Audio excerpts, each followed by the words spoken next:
আসসালামু আলাইকুম। আজকে আমাদের এলাকার আরেকটি সুন্দর জায়গায় চলে আসলাম। এই জায়গাটার নাম হচ্ছে জালালপুর চক। রাস্তার দুই পাশে অনেক বড় বড় গাছ আছে এবং পুরো রাস্তাটাই তারা ছেয়ে আছে গাছগুলোতে। দেখেন, এই রাস্তায় অনেক গাড়ি চলাচল করে কিন্তু বাস চলাচল করে না।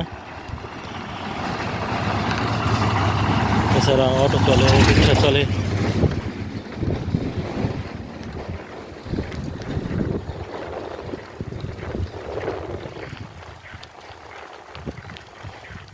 রাস্তার পাশে আসলে এরকম বড় বড় গাছ থাকলে সেগুলো দেখতে খুবই সুন্দর লাগে এবং গরমের দিনেও রাস্তাটা চলাচলের জন্য খুবই আরামদায়ক থাকে, প্রশান্তিময় বাতাস থাকে সবসময় বলতে গেলে। কিন্তু গাছ খেকোদের জন্য, গাছ খেকো কর্মকর্তাদের জন্য এই গাছগুলো টেকানো সম্ভব হয় না। তারা রাস্তা বড় করার সময় এগুলোকে কেটে বিরান ভূমিতে পরিণত করে। এগুলোকে বাঁচানোর কোনো চেষ্টাই করা হয় না। অজুহাত একটাই, রাস্তা বড় করতে হবে। কিন্তু আরও অল্টারনেট অনেক রাস্তা ইচ্ছা করলে খোলা যায়। সেই রাস্তাগুলো বা উপায় বের করা যায় যাতে এই গাছগুলোকে রক্ষা করা যায়।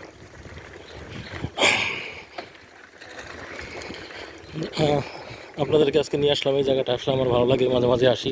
এটা হলো জালালপুর চক, দোহার থানায় অবস্থিত। এরপরেই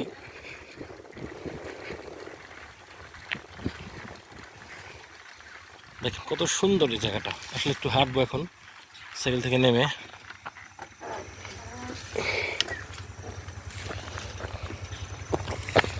ডান পাশে আছে চক আর এই পাশে আছে একটু গাছপালার পরে পাশে আবার চক, কিন্তু পুরো জায়গাটাই বড় বড় গাছ দিয়ে ঘেরা।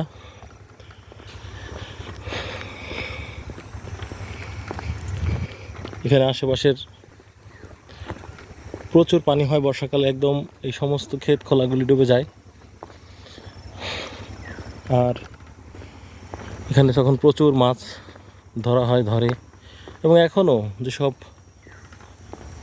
গভীর পুকুরগুলি আছে আশেপাশে, সেই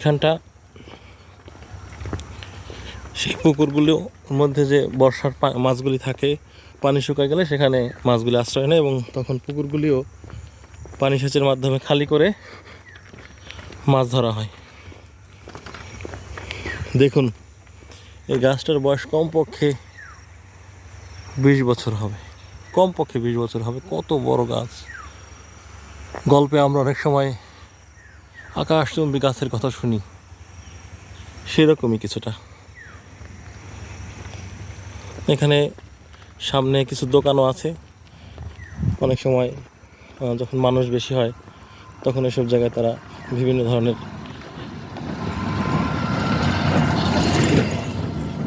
ধরনের নাস্তা জাতীয়, ফাস্টফুড জাতীয় জিনিসগুলি বিক্রি করে।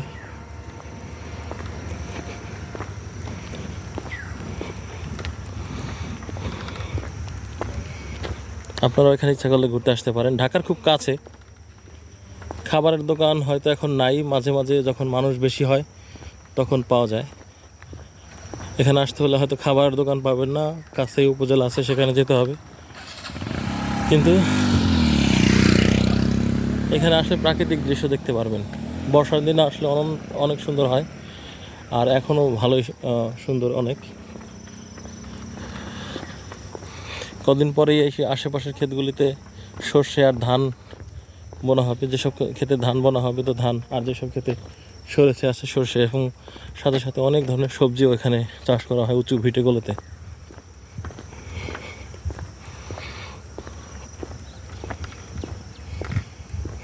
বর্ষাকালে অনেক শৌখিন যারা বড়শি দিয়ে মাছ ধরে তাদেরকে এখানে দেখতে পাওয়া যায়। ওই যে চকের মাঝখানে উঁচু গাছের মতো দেখতে পাচ্ছেন, ওগুলি মূলত তার ভিতরে বিশাল পুকুর আছে। সেই পুকুরের যে মুখটা সেটা বর্ষাকালে খুলে দেওয়া হয়। খুলে দিলে পর ভিতরে মাছগুলি প্রবেশ করে, পানি শুকিয়ে যাওয়ার সময় আরও বেশি প্রবেশ করে। তখন তারা এই শীতকালের এই সমস্ত সময়ে যারা এগুলোর মালিক, এক একটা আটকে দিয়ে অর্থাৎ ওই যেখানটা জলামুখ ছিল পানি ঢোকার জন্য, সেটা আটকে দিয়ে ভিতরে মাছগুলি শিকার করে এবং স্থানীয় বাজারে বিক্রি করে। অনেক সময় ঢাকাও এই মাছগুলি যায়, কিন্তু খুব কম। এই এলাকায় মাছের চাহিদা আছে ভালোই এবং ভালো দামও পায়, যার কারণে এই অঞ্চলের এই মাছগুলি খুব একটা ঢাকা হয়তো যায় না, আশেপাশের বাজারগুলিতেই বিক্রি হয়ে যায়। অনেকেই ঢাকা থেকে আমাদের এসব জায়গায়, দোহারে বিভিন্ন জায়গা আছে, নারিশা, তারপর আছে এদিকে জয়পাড়ার কাছে আছে নটাখোলা বাজার, তারপরে পথে ইসুপুর বাজার এবং সারা দোহারের যত বাজার আছে সেই বাজারগুলোতে স্থানীয় মাছগুলি পাওয়া যায়। যারা ঢাকা থেকে আসে, জানে, কিনেছে, তারা কিনতে আসে।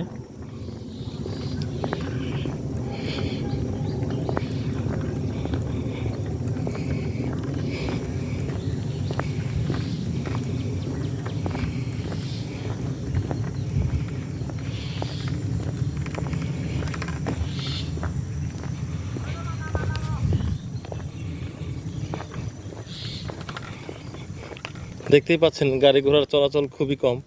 দিনের ভাগে এখানে গাড়ি ঘোড়া খুবই কম চলাচল করে, সন্ধ্যার পরে নির্জন এলাকা হয়, খুবই গাড়ি ঘোড়ার পরিমাণ কমে যায়। আপনারা যারা আসবেন এখানে এসে গাড়ি ঘোড়া তেমন একটা হয়তো পাবেন না যাওয়ার জন্য, নিজেরাই গাড়ি নিয়ে আসলে ভালো হয়।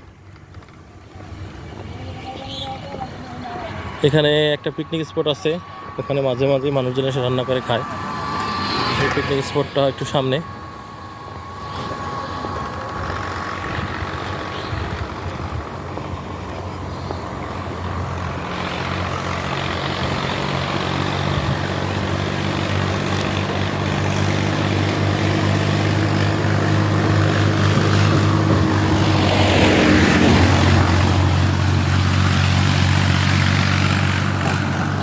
এই যে এই জায়গাটা মাঝে মাঝেই মানুষ আসে, এখানে রান্না বাড়া করে, খাওয়া দাওয়া করে তারপর চলে যায়। একটা পিকনিক স্পটের মতো।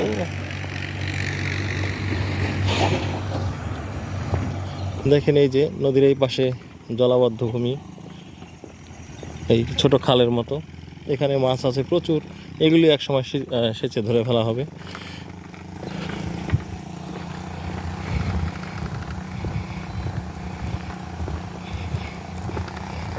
এই রোডটু খাটলাম কেন, এই জায়গাটাই আসলে বড় বড় গাছের পরিমাণ একটু বেশি, কারণ চকের মধ্যে তো, এই বিলের মাঝখানে, এখানকার গাছগুলি তেমন একটা যারা মালিক তারাও কাটে না, হয়তো সরকারের পক্ষ থেকেও কাটা হয় না। কিন্তু ওই যে বললাম, রাস্তা যখন বাড়ানো হয় তখন এই গাছগুলোকে আর রক্ষার চেষ্টা করা হয় না।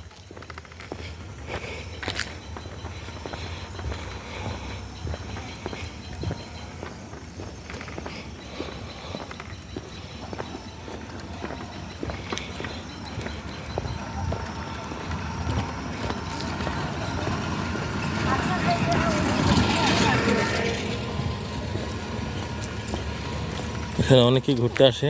এই সামনে আর একটা পিকনিক স্পটের মতো আছে, মানে এখানে রান্না বাড়া করা হয়, এখানে রান্না বাড়া করে খেয়ে দিয়ে মানুষ যায়।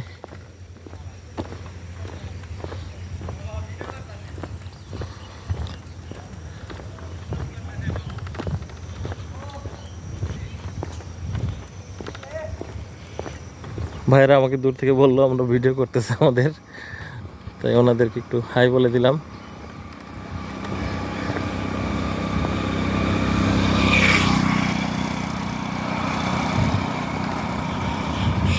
আসলে গাছকে আল্লাহ তাআলা আমাদের প্রকৃত বন্ধু হিসেবেই তৈরি করেছে। নিঃস্বার্থের জন্য যদি আমরা গাছকে শেষ করে দিই, গাছের পরিমাণ কমিয়ে আনি, আমরাই আমাদের এই কুফল ভোগ করব। আজ না হয় পার পেয়ে যাব, কিন্তু আগামীর দিনে পার হয়তো পাবো না। তো অনুরোধ থাকবে, এরকম গাছগুলোকে যেন আমরা রক্ষা করি, চেষ্টা করি যাতে এদেরকে বাঁচিয়ে রাখা যায়।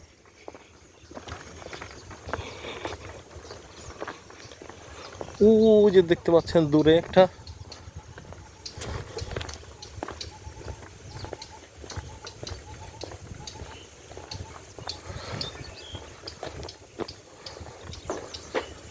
ওই যে দূরে একটা মাঝখানে লাল শেডের একটা টিন শেডের বিশাল একটা দেখা যাচ্ছে। ওটা কিন্তু বিশাল বড় একটা গরুর খামার ছিল, এখনও হয়তো চলমান আছে। আমি কয়েকদিন আগে ওখানে গেছিলাম, কিন্তু ওর পরে আর রাস্তা নেই।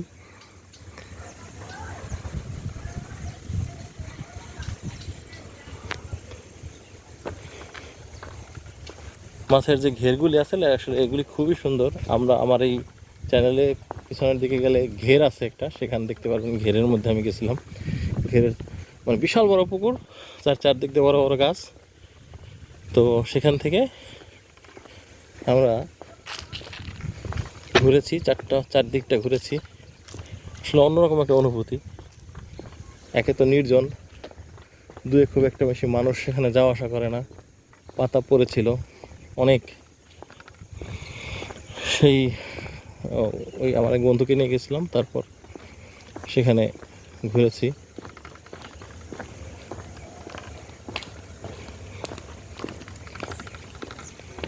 সামনে একটি উঁচু ব্রিজ আছে, ওখান থেকে চারপাশটা আরও সুন্দর দেখা যায়।